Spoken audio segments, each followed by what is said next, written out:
first felt it in my gut, some intangible signal that the day would be all wrong. Maybe it was the half-lit gloom of morning, or the stale taste of nighttime meds still clinging to my tongue. Whatever it was, it made my skin crawl. You develop a sense for these things when your life has been one long spiral from the Navy to the waiting room of a prescription-happy shrink. I'd been drifting in and out of dreamless slumber, half tempted to pull the blankets over my head and pretend I still had a reason to sleep when it happened. A piercing screech from somewhere beyond my window, the kind that makes your pulse skip and your mind immediately conjure worst-case scenarios. For a split second, I thought, submarine alarm. PTSD works that way. But it wasn't inside my head. This was real, echoing through the early morning hush like a dying animal. My heart thundered. My first reaction wasn't exactly heroic. I froze, hoping it would stop on its own. I guess that sums up the current me. A thoroughly unheroic dad, pushing 40, divorced, living in a musty old house with my 12-year-old daughter as my sole anchor to reality. Isn't she lucky? That awful squeal cut off almost as abruptly as it started. But then I heard the crunch of impact. I jolted upright. Was it a car crash? Something definitely slammed something. I forced myself out of bed, prying my eyes open against the sticky residue of too little sleep and too many meds. I wobbled to my bedroom window. The faint glow of sunrise gave the street a dull, grayish cast that reminded me of the ocean at dawn, a color that always sets my teeth on edge these days. I parted the blinds, pressing my face close. Right there, at the intersection not far from my driveway, two cars had collided badly. Their hoods basically fused, an unholy tangle of steel and glass. My first thought should have been to call an ambulance. But my phone had beeped earlier, some cryptic notification about a new protocol. Not sure why, but it gave me pause. A sense that maybe the normal rules didn't apply. I stared at the wreck, noticing no one else had come outside. Our street is usually the looky-loo capital of the world. A skateboarder sneezes, and half the neighbors appear with a phone camera. But this time, no one was here. I couldn't help remembering that accident that killed my entire sub-crew. The official story was mechanical failure, but I'll swear to my dying breath it was more than that. Something unnatural in the deep, messing with our instruments and our minds. The Navy shrinks told me I was experiencing delusions of trauma. Right, but looking at those twisted cars, I felt that same primal twinge. The sense that we were dealing with something bigger than a run-of-the-mill crash. Then I heard footsteps, light and shuffling behind me. My daughter, good old Sarah, that's not her real name, but for safety let's call her that, still wearing her too big pajama shirt, hair an unruly nest. She blinked at me. Dad, did you hear that noise? Yeah, kiddo, I said, forcing calm. Looks like a wreck out front. She peered around me to the glass. Is anyone hurt?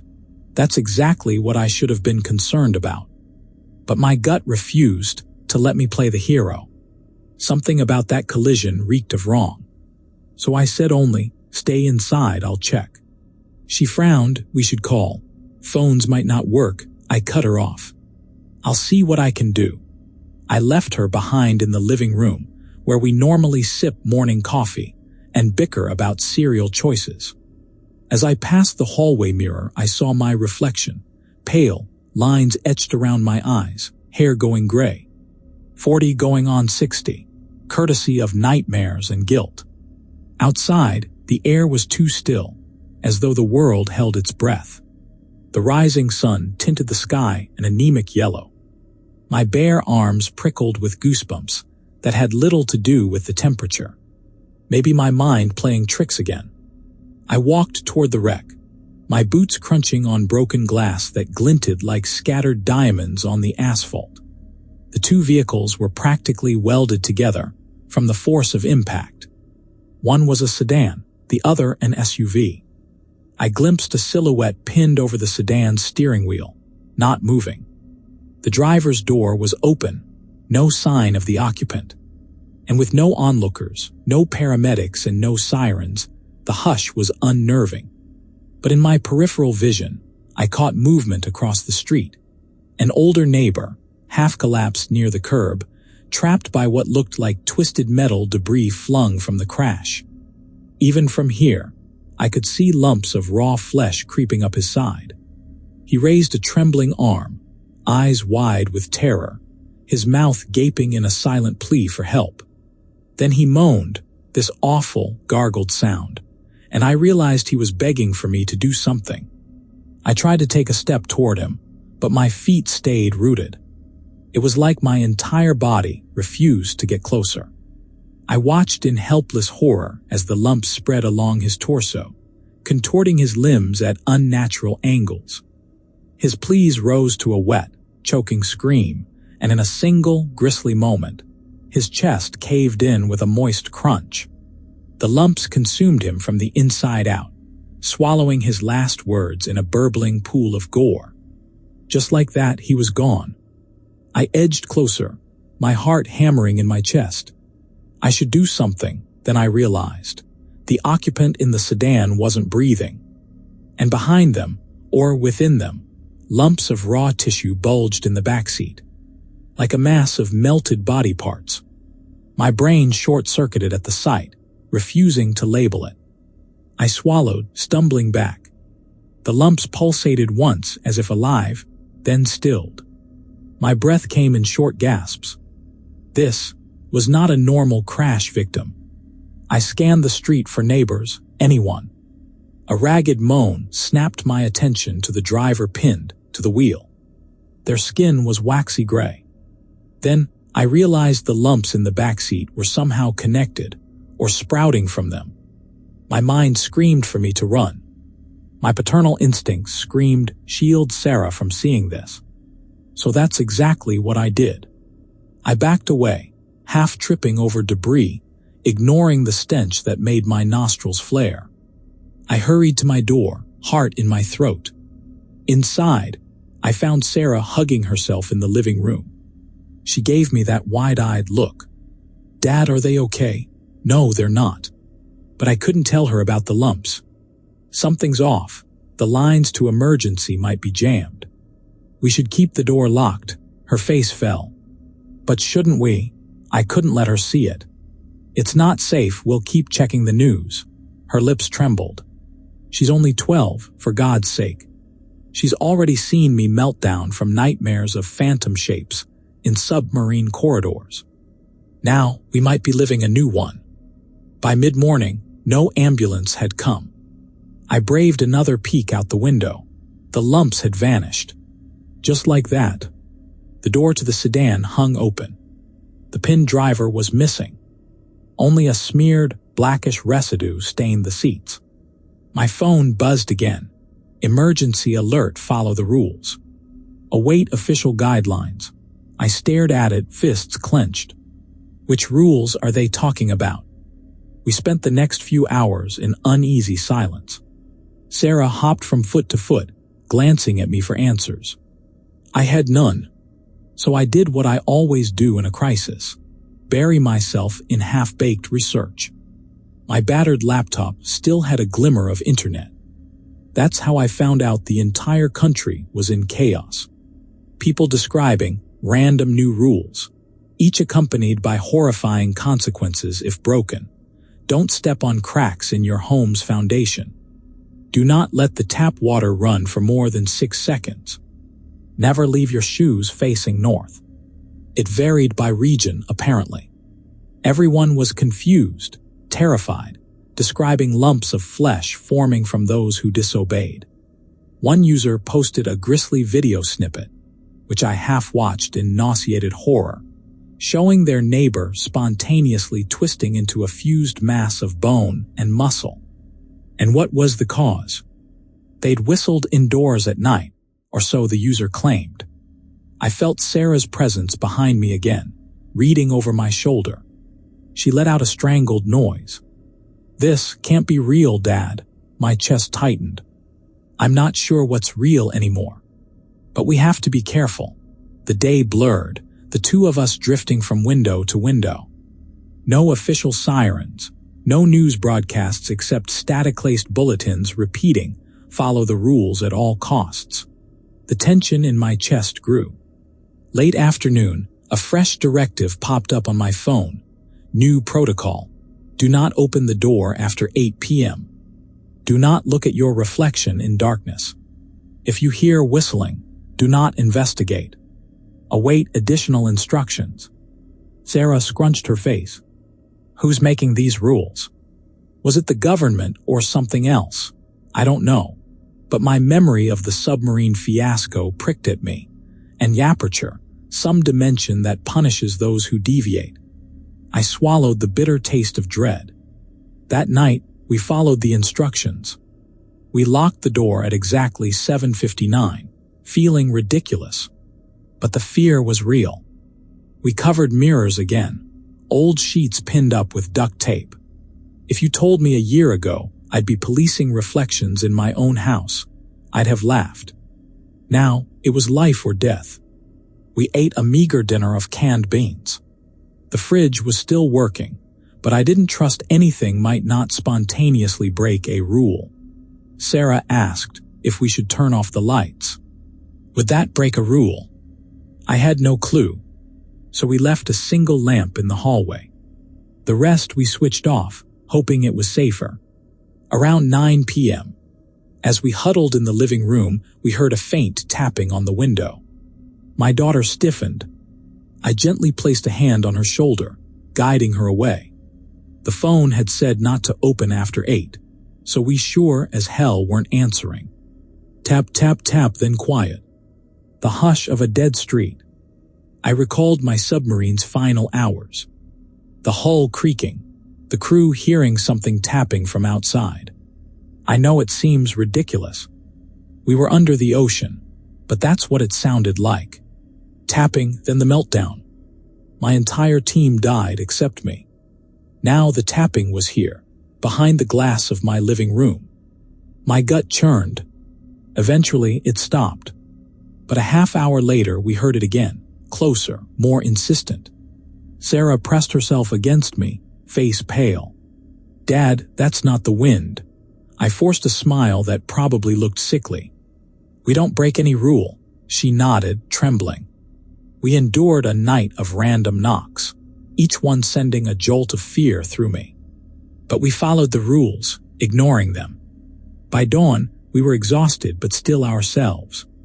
Over morning coffee, Sarah gave me an odd, hesitant look. Dad, I had a dream last night. Or maybe it wasn't a dream. About lumps in the hallway, my heart skipped. She's seeing lumps too. She continued. They were crawling across the floor, leaving a trail. They whispered my name. I tried to keep my voice even. Probably just a nightmare from all this stress. She stared at me. Then why did I wake up in the hallway? My breath caught. Did you really? Sarah nodded, eyes welling. I was lying near the base of the stairs at dawn. The last thing I remember is hearing a weird static sound in my room, then walking out half asleep, then lumps. I exhaled, pressing a hand to my face. Listen, we'll keep you in my room tonight. Keep the door locked. If something tries to lure you, we won't let it. She bit her lip, nodding, okay. But I could see the fear overshadowing her face. My protective instincts raged. I have to do something. That afternoon, Sarah dozed on the couch, worn out from nightmares. I flipped open my battered laptop again, determined to piece together the logic behind these new rules. People online insisted each region had different triggers. I found horrifying accounts of body meltdown, lumps forming, if you did something as trivial as placing a hat on a bed or leaving the closet door open. But a handful of claims also said the Navy was involved. One user wrote, I found classified hints that these dimensional triggers originated from a failed submarine test. My gut twisted, like they were describing my sub. So the entire crisis might revolve around punishing humanity if they do something forbidden. Except no one knows these forbidden acts until they break them. That's the real nightmare. I started scribbling possible rules in a notebook. Don't open the door after X time. Don't look at reflections in the dark. Don't investigate whistling. Don't keep closet open after midday. The pattern was so random, as if some official entity was testing compliance. It reminded me of that meltdown in the sub, how random it felt. The flickering lights, the sense we'd triggered some cosmic boundary. I suspected the government was behind the hush.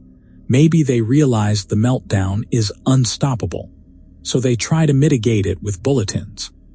But they're behind the curve, while we're stuck in the crossfire. That evening, as we braced for more knocks, Sarah pointed out a bruise forming on my arm. "Dad, what's that from?" I looked, seeing a purplish blot, circular, throbbing slightly. I don't remember hitting anything." She pressed her lips together. "Think it's the same lumps you saw in the accident." "Could you be infected?" Panic fluttered. "I'm immune, I think," I said, recalling the submarine fiasco. "Maybe it's just stress." But inside, I wasn't so sure. The bruise had a weird blackish tint at the edges. The creeping sensation under my skin reminded me of the lumps in that crashed sedan. I forced a grin, telling her, "I'll keep an eye on it, don't worry." We huddled, triple-checking that the curtains were drawn, the doors locked by 8 p.m. No door opening, no reflection, and no whistling. The hush pressed in again. Around 9 p.m., the tapping returned. This time from multiple windows. Tapping from the living room, tapping from the kitchen. My heart hammered as Sarah stifled a whimper. Somewhere in the house, the floorboards creaked as if someone was inside. But we obeyed the rules, didn't investigate. That's the part that kills me, not investigating your own home's intruder. When the tapping died, we heard a faint voice from outside. It was definitely my own voice. It called, "Sarah, it's Dad, let me in." My daughter's eyes widened. She grabbed my arm, recognizing it as a trick. We both refused to answer. The voice repeated the request, then dissolved into a static-laced chuckle, evaporating. This entire fiasco felt like an assault on sanity. Another day dawned, and the bruise on my arm grew. Sarah seemed physically okay, though her eyes carried constant fear. The official bulletins were quiet for once. No new rule, which almost felt ominous. While Sarah tried to rest, I rummaged in the attic for old Navy documents I'd stashed after the sub-meltdown. Maybe some detail about dimensional infiltration.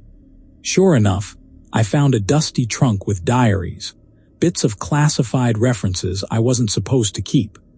I skimmed them, ignoring the pang of guilt that I might be fueling my daughter's terror with my obsession. Pages described Project Aperture, aimed at bridging a dimension that punishes rule breakers. The theory was that these extra-dimensional watchers would cull non-compliant subjects. My sub was a test site, and guess who survived? My throat tightened. They're unleashing these watchers on a grand scale now. The random rules are basically ways the watchers pick us off. And my immunity might only go so far. Because I see a bruise forming, lumps slithering under the skin.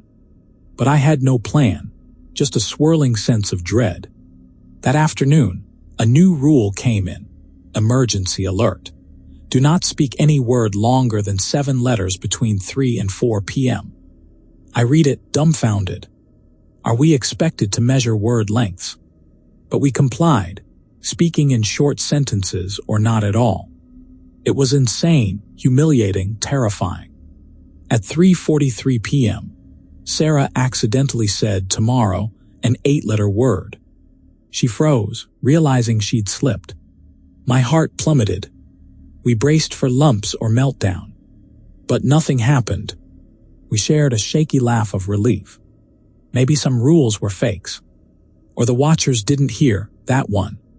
Then, at exactly 3:59, she collapsed without warning. Her eyes rolled back, limbs convulsing. I screamed her name, catching her as she fell.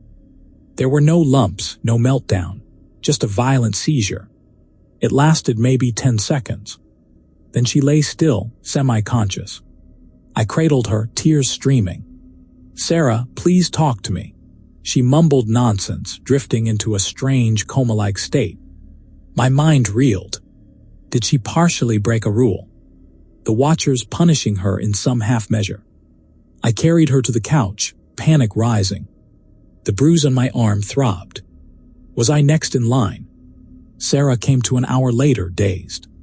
Her first words, "Dad, I saw them all around me." Tall shapes pointing at me, waiting for me to slip again. Her face scrunched with tears. I had no words. Just the mounting realization that we were stuck in a slow, unstoppable doom. That evening, we lay side by side on the living room floor, ignoring the battered couch. No new rules came on my phone, which somehow felt worse. Like the watchers were bored or cooking up something bigger. Around 2 a.m., a weird scraping noise echoed from the hallway. Then a voice, unbelievably, that of my ex-wife, Sarah's mother, who was states away. "Honey, it's me." "Let me in," it cooed, gentle and warm. Sarah turned pale as she whispered, "Mom?" I grabbed her hand. "No, that's not her." The voice repeated, "Sarah, open the door." "I have brownies, sweetie." My ex used to bake brownies on weekends. My chest constricted with heartbreak and rage. They were using that memory to trick my daughter. We did not move, and the house returned to silence, except for one final whisper. "Break a rule, let me see you." My fists clenched as I realized they were specifically targeting my daughter's memories now. Possibly because my partial immunity made me a tougher target. By morning, the bruise on my arm had spread, branching into faint black lines. So much for immunity. Or maybe I was immune to immediate meltdown, but not to the watcher's infiltration. Sarah noticed it, tears in her eyes. "Dad, you're changing." I forced a smile. "I've survived worse, don't worry." But inside I was screaming. The day dragged. We rummaged for leftover canned goods, too scared to do a grocery run. Then, my phone beeped a new directive around noon. Do not let water run between 12 p.m. and 12:15 p.m. We complied, turning off every faucet, ignoring how crazy it felt. At 12:10, the phone beeped again, amending. Actually, do not let water run until 12:20. We both stared at each other in disbelief. They keep changing the rules on a whim. We extended the faucet ban another 5 minutes, hearts pounding, worried if we messed up, lumps would sprout. It ended up fine, but the sense of oppressive, random tyranny grew. Sarah mumbled, "I feel like a lab rat." She wasn't wrong. Sometime near dusk, I heard the whistling again, drifting through the house. Or maybe inside the walls. Each haunting note slicing my nerves. We followed the rule, don't investigate. But it got louder and louder. At some point, Sarah covered her ears, eyes brimming with tears. "Dad, it's inside my head." I pressed my hands over her ears too, as if that would help. Meanwhile, the whistling rose to a shrill pitch, then cut off abruptly, leaving an echoing ring in my ears. After that, the lumps started forming near the front door. Yes, lumps of sticky flesh, inching across the floor, leaving a slimy trail. My daughter almost fainted. I forced myself to approach them, the stench making my stomach lurch. They quivered, shapes half-formed, as if trying to become something. Then, in a blink, they disintegrated. A meltdown that reversed. My mind reeled. Maybe they came from a partial violation from one of us. Or a neighbor's slip-up that manifested here. All I knew was my home felt more like a haunted labyrinth with each day. And no matter how carefully we obeyed, the watchers kept pushing. That night, the phone beeped, Local alert, we are sending minimal help to your area. Remain inside. Do not break new protocols. I nearly laughed at the word, help. They'd done squat so far. But I told Sarah, maybe they'll actually show up. Sometime after midnight, we heard a muffled shriek outside. Cautious curiosity overcame me. I parted the curtains a crack, but I really wish I hadn't. On my porch stood a figure, maybe a neighbor, face contorted in silent horror, lumps creeping up their torso. They collapsed against the glass, eyes bulging. I recognized them faintly, Mrs. Anderson from 2 doors down. She'd once brought us cookies. Now black fluid oozed from her mouth as lumps consumed her chest. I bit back a scream, stepping away. Sarah saw it too, letting out a strangled sob. She tried to move forward, but I held her back. We can't help. She's beyond saving. Tears streamed down her cheeks. The lumps pulsed, squishing her body into a half-melted form pressed to our window. Then she slid out of sight, presumably dissolving on the porch. We both sank to the floor, traumatized. So the Watchers are picking people off, or the government's bizarre rules are punishing them. Either way, we were helpless. Over the next few days, the tension reached a breaking point. We stayed locked in, half-starving because we were running out of decent food. Meanwhile, contradictory new rules popped up. Do not walk on the west side of any room. Never talk about future events after 5 p.m. Avoid direct eye contact with your child between 6 and 6:30. That last one stung me deeply. It felt personal, as if the Watchers were mocking our father-daughter bond. I followed it though. We avoided each other's gaze at that time, tears of frustration welling as we tiptoed around the living room. This is madness. At night, lumps occasionally formed in corners, only to vanish hours later. The lumps looked almost like partial humans, half sculpted from raw muscle. If Sarah or I stepped near them, they'd shudder and retreat. She was terrified and I had no words. And the bruise on my arm. It spread, snaking black lines up toward my shoulder. At times, it felt like something was alive under my skin. One particularly dismal morning, I woke to find Sarah gone from her makeshift bed. Panicked, I dashed around the house. The front door was locked, windows intact. Where did she go? Finally, I discovered her in the hallway, standing before a mirror we forgot to cover. She was trembling, eyes locked on her reflection in the dim light. The phone rule hammered my mind. Don't look at reflections in darkness. I lunged, grabbing her shoulders, pulling her away. She shuddered violently, snapping out of a trance. Her face was pale. Dad, I heard Mom's voice. It told me to come look, and my chest clenched. It's them. The Watchers. They used your mother's voice to lure you. She buried her face in my chest, sobbing. I'm sorry, I messed up. I stifled my own panic. No lumps forming, right?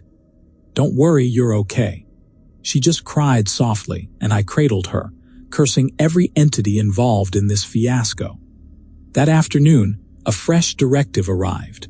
Breaking reflection protocol is punishable by meltdown. Consider this your final warning. We read it, hearts sinking. So Sarah had broken reflection protocol by looking. That means meltdown could happen any moment. I hovered around her anxiously, checking for lumps. But hours passed and no meltdown. Maybe the Watchers had bigger plans for us. Or maybe my partial immunity had extended to her. Days blurred as we lived in a near-constant fight-or-flight mode. The Watchers, or lumps, or illusions that produce lumps, who even knows, grew bolder. Tapping at windows escalated to tapping on floors or walls. We heard scuttling in the attic. Once, I glimpsed a silhouette gliding past the kitchen, but it vanished when I flicked on the light. Sarah kept asking if we'd ever see normal life again. Guilt gnawed at me. I might have caused this entire global meltdown by surviving the submarine. If the docs were right, my existence proved you could filter out the rest. One evening, she demanded, "Dad, are you part of this? Did you do something in the Navy to cause these rules?" I stammered. I didn't know. They used me as a test subject. I had no clue they'd unleash it on everyone. She stared, tears in her eyes. "But you suspect it's your fault, right?" I looked away, ashamed. "I don't know, kiddo. I'm just trying to keep you safe now." It was maybe 2 a.m. when the illusions ramped up. We were dozing on the living room floor again. The couch had lumps for a few days, so we avoided it. The floor lamp flickered out. Candlelight cast dancing shadows that made everything ominous. Then, without warning, the entire house hummed, a low frequency that rattled my teeth. Sarah jerked awake. Tap tap on the window, on the door, and on the walls. The watchers were converging. My phone beeped a new rule: under no circumstances speak any name out loud during this event. I read it, swallowing hard. Sarah huddled beside me. "Dad, what do we do?" The humming intensified along with tapping from every side. My entire body screamed that we were about to be overrun. I clutched Sarah's hand, mindful not to break any rule by speaking a name. Suddenly, lumps began oozing from under the door. The same fleshy lumps we'd glimpsed before, except more of them. They squirmed into the living room, forming half-shaped faces, silent moans. I had to do something. My eyes flicked to the old TV in the corner. Another leftover from simpler times. The watchers used reflections, illusions. Possibly the TV might show them. Then again, we had no rule about turning it on or off at this moment. But the lumps were creeping closer. One seemed to raise a half-formed arm, reaching for Sarah's leg. I knocked it away with an old lamp. The lumps hissed, retreating a bit. Then the front window shattered. A tall silhouette stepped inside, pale, elongated arms. My phone buzzed, warning. Eye contact will result in meltdown. I hissed to Sarah, "Don't look at it directly."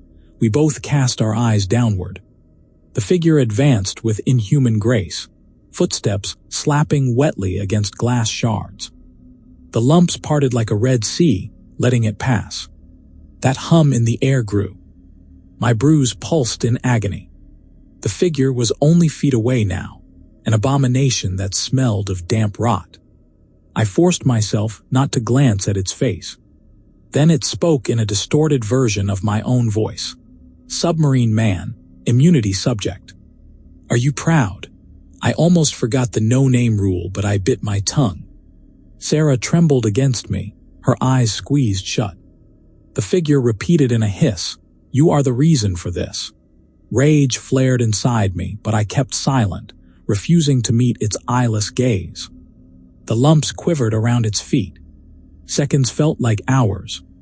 Eventually, the figure let out a guttural snarl, then receded back out the shattered window. The lumps followed, leaving a slime trail. The humming abruptly cut off. The living room was ours again, if you can call a broken window and floors covered in goo ours. We collapsed, shaking. For the millionth time that month, I stifled sobs as Sarah clung to me. Next morning, I rummaged in that trunk of Navy docs again. My phone no longer posted new rules, like they were messing with us less frequently, presumably because we'd complied so well. But the watchers physically intruded now. One scrap of a document caught my eye, referencing an old rumor. Subject 12's blood may neutralize partial meltdown in early stages. We'd proved that with Sarah. But it also mentioned a side effect. Repeated transfusions risk subject 12's own meltdown. I clenched my jaw. So every time I saved Sarah, I might be dooming myself. That bruise creeping up my arm, maybe it was the Watcher's infiltration from the inside. If they wanted me to watch my own meltdown. But I'd do anything for her, so I just stuffed the paper away. Meanwhile, we boarded up the broken window as best we could. The lumps or watchers might come back any time. Later that day, as we quietly ate the last of the cereal, Sarah dropped a bombshell. She whispered, "Dad, I broke another rule last night." My heart froze. What? She fiddled with the spoon. I said someone's name out loud. I was so scared, I called for you. The rule specifically said not to speak names. My gut plummeted. That explained the lumps forcing their way in. They'd come as punishment or demonstration. I set a hand on hers. It's all right, we survived. Will that meltdown come for me later? I shook my head fiercely, ignoring my own doubts. We'll handle it if it does. I've got a partial cure, right? She let out a trembling sigh, letting me hug her. The watchers didn't show up that night, but the lumps manifested again, right under the dining table. This time, they formed a vaguely upright shape, like half a person. Gurgling noises emanated from it, reminiscent of a drowning man. Sarah and I retreated upstairs. At one point, I heard them slosh across the floor. Then silence.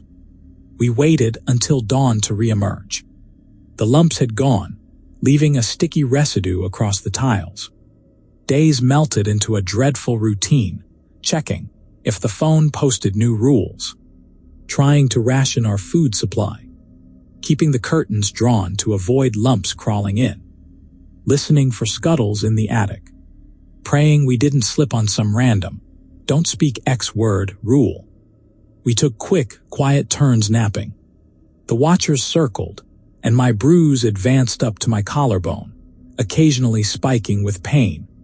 Sarah's faint black lines returned around her eyes. We both tried to pretend everything was fine. One particularly bleak afternoon, Sarah dozed in my bedroom while I monitored the living room. The hush was absolute. Then I heard footsteps on the porch, light, hesitant. I tensed, expecting lumps or watchers. A faint knock. "Hello," came a quivering voice. "Is there anybody inside?"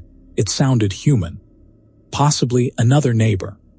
My mind raced. The last time we tried to help, we found lumps or watchers. But what if someone truly needed help? Another quiet rap. "I'm not infected, I swear. Please open the door." My phone beeped right then, "Do not open for anyone after noon." Failure equals immediate transformation. I cursed under my breath. It was 12:10 p.m. The watchers were actively messing with me. But that voice outside, it sounded so pitiful. I crept near the door, called softly, "Can't open, there's a rule." They whispered back, "I know about the rule, but I broke one. I need help, please." Conflict tore at me. Sarah was safe upstairs, presumably. If I opened the door, we might break the no lunchtime rule. Eventually, I steeled myself, "I can't." "Sorry." Silence followed, then footsteps receding. My mind whirled with guilt. Had I just condemned someone to lumps? Possibly, but the watchers demanded compliance. A half hour later, a guttural scream echoed from somewhere down the block. Maybe that person died or mutated. I felt sick to my stomach. As I cleaned up broken glass from an earlier lump's intrusion, they'd smashed a small side window in the dining area. I heard a loud crack from upstairs. I bolted up, found her in the hallway, standing by the bathroom, tears on her cheeks. She'd apparently slipped, tried to catch herself on the sink, and shattered the mirror we'd taped. The glass was fractured into 100 shards on the tile. Her gaze was glued to a large reflective chunk, showing her face in multiple angles. She looked near hyperventilation. The rules said don't look at your reflection in darkness. "I'm so sorry, Dad." It was broad daylight, so maybe she was safe from that specific rule, but who knows? Another rule might say, never break a mirror. I gently led her away, carefully sweeping up the shards with a dustpan. My phone beeped, and my heart nearly stopped. Due to a recognized anomaly, reflection protocol remains enforced at all times. Any reflective surface is a potential infiltration point. I cursed under my breath, forcing a calm tone for Sarah's sake. "We'll just remove all glass," I said in no biggie, but my hands were shaking. Rummaging in my trunk of documents again, I found one final scrap referencing an obscure method. Subject 12 can forcibly impose compliance waive if physically connected to watchers. The text was half lost in water damage, but it hinted that my contact with watchers might override them. But that meant letting them inside for a direct confrontation, possibly letting lumps fuse with my body. The idea made me nauseous. Then again, we were out of time. The watchers grew bolder, the lumps formed daily, Sarah's partial meltdown threatened to re-emerge, and my bruise was halfway to my neck. Something had to give. I spent a day pacing, building up courage for the unthinkable. The watchers obliged, of course, by picking that very evening to go all in. Right at 9 o'clock, the windows rattled with multiple knocks. The front door handle jiggled, a sense of many presences outside. Sarah clung to me, trembling so hard her teeth chattered. I told her softly, I might have a plan, stay behind me. We stood in the living room, the battered couch and boarded windows around us. The lumps seeped under the door's threshold, congealing. The watchers pressed silhouettes against the boards, making them creak. My phone beeped one last time. All rules suspended. Phase 2 now starting. Compliance or extermination. I took a shaky breath. They were basically letting me break rules now, or forcing me into something else. My bruise flared with pain, as if calling me to open the door. I approached the front entrance, ignoring Sarah's frantic pleas, and unlatched the locks. My entire body screamed no. But if that doc snippet was correct, I had to physically connect to them. Possibly, I could short-circuit the meltdown wave. I opened the door. The watchers stood in the yard, half hidden by darkness. At least 3 tall, pale shapes, each with elongated arms. Their heads twitched, eyeless sockets turned on me. A wave of static hiss assaulted my ears. I stepped onto the threshold, lumps squishing under my shoes. My daughter gasped behind me. "I'm the one you want," I said. "Subject 12, the one who survived your submarine test. Now let her go." No direct reply, only a chittering hiss from the watchers. Then they advanced, moving in a jerky, unnatural fashion. One extended its arm. I forced myself to raise my bruised arm and place it against that pale limb. This might kill me. Our skin touched. A jolt like electricity tore through me. I screamed, the watchers screeching in unison. My bruise pulsed, black lines surging across my chest.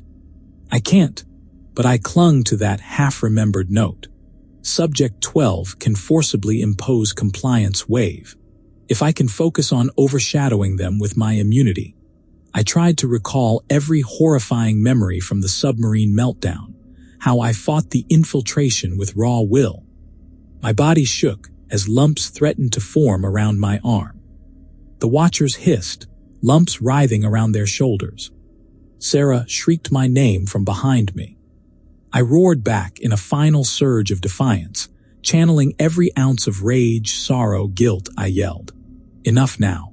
The watchers convulsed, their limbs stuttering. The lumps around my arm receded. For a fleeting moment, I believed we might be free. But the watchers abruptly separated from me, stepping back. The lumps around their legs shrank away, leaving shining trails.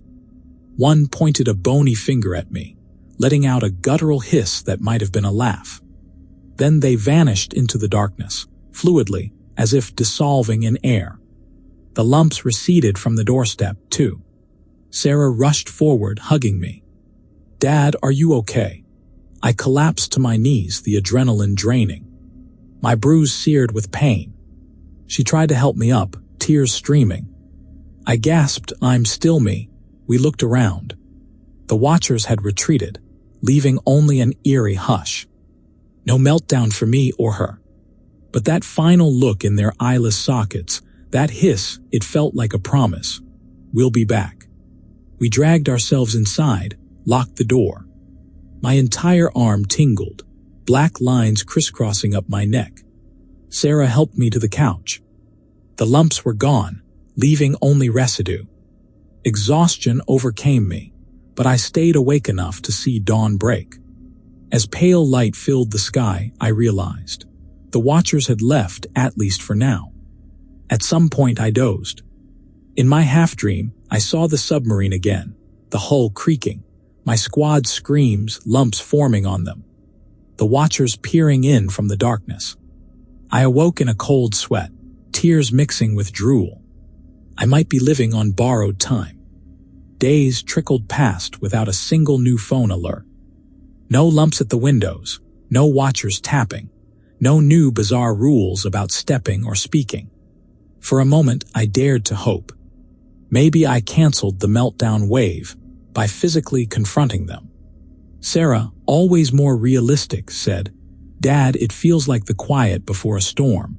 I forced a shrug. Maybe they're done, maybe phase 2 ended. But the truth gnawed. The watchers never fully relent, they adapt. We tried to resume something like normal life. Reading, nibbling leftover crackers, telling jokes to ease tension. I showed her some old Navy photos, carefully avoiding any reflective surfaces. She laughed at how I looked in uniform, younger, less haunted. But a creeping worry stuck in my mind. We'd broken countless rules by now, especially me. Why is nothing bad happening? We got our answer after about a week of eerie calm. One morning, Sarah woke me, voice shaking. "Dad, the living room is different." I followed her, stiff with dread. The entire living room wall, where the watchers once entered, was coated in a glossy sheen, almost like liquid flesh. We stepped closer. The surface was pinkish gray, slightly reflective in a horrific, organic way. If I leaned in, I could see a warped reflection of myself, battered face, black lines creeping up my neck. Sarah gagged. It's breathing." Indeed, the wall pulsed faintly. Terror locked my throat. Is it some watcher's leftover manifestation, or a final infiltration? Before I could respond, the phone beeped. My blood turned to ice. Final rule: do not look at the new surface. Failure equals meltdown. We had just broken that rule. We'd both looked. My reflection was right there. Sarah's eyes widened, and she let out a strangled whimper. "Dad, oh God," we looked. She started to spasm, lumps forming along her forearm. My paternal instincts roared, not again. This mysterious war was far from over. That's the end of today's story. If you enjoyed the video, subscribing to my channel would help me out more than you can imagine. I appreciate you, and I'll see you soon.